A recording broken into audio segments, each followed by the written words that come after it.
Yeah. Okay. There you go. Okay. There we go. Yeah. Yeah. All right.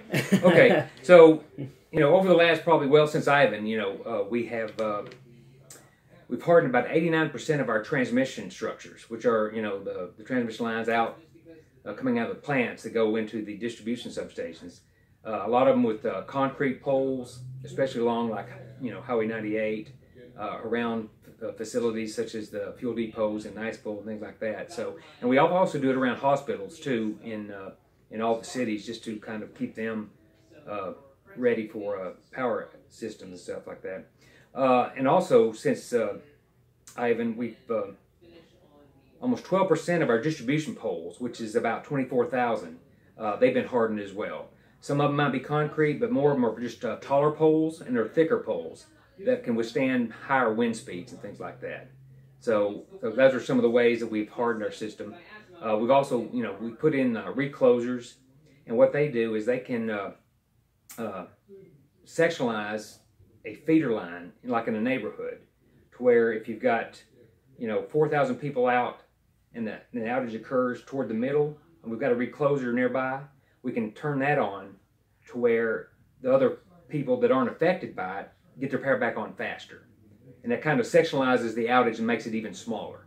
So that helps us to get power back on more. So we've been installing reclosers on our lines for the last several years too, and that's helped out already with outages and restoration time. So the thing to remember is, when we have a storm, there's going to be outages.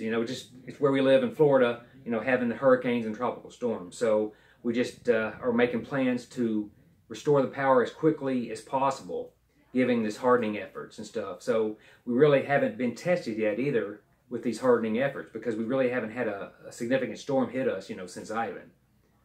So we're still kind of going to have to wait and see how that affects, our system as well.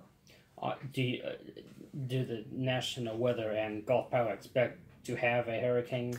Well, we're on the coast, so, we're always under threat for a hurricane with tropical storm season. So, we just kind of listen to the storm or the hurricane center, just like the rest of everyone else does too, and just wait and see. So we can't, we don't do the predictions on when a hurricane might hit, but we're in a place where hurricanes hit, so there's always going to be a chance for that. So, and the best way, if someone wants to know on status of power just then, is to download the Gulf Power app onto those phones, and that way they can keep track of power outages. Right. Yeah. We have an outage map that's on our website, gulfpower.com, and you download the app, the Gulf Power app, and you can. The outage map is on there as well. If you sign up for our text alerts, then you can get a notification when your power goes out, and you get a notification when your power comes back on. So that's another easy and a free way to get alerts on when your power is back on, and that applies for any time of the year, not just during storm season. So that's a good tool to have. So there's lots of ways to check on that. Facebook, we'll have our outage map link on there on occasion, especially during the storm season and the storm event as well. So there's many ways to know the power outage situation and the restoration efforts. And then on your social media, you'll have video that will explain how your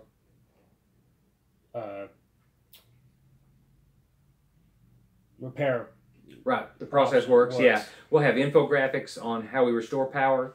We've got the video and animation video that can explain it as well.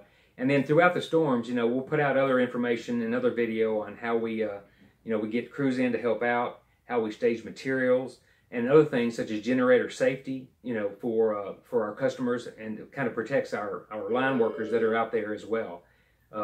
Generators can be a dangerous thing if not installed correctly when your power's out, as we go from house to house to get power back on. So we'll have lots of information. We're going to have quick videos on the outage map, as well as other facts that pertain to storm season. And then during the storm, you'll have people stationed at various. Oh yes, all 1,400 employees at Gulf Power have a storm duty assignment, and so when a storm hits and it's safe to come into work, we're going full bore at restoring power. Obviously our linemen will be working, our engineers will be evaluating the damage. We'll have staging centers set up throughout the area, depending on where the damage is, where our contractors that come from the outside area will stage, and they'll sleep there and eat there at night and in the morning before they head out to work. So everybody works during the storm and afterwards at Gulf Power. Okay.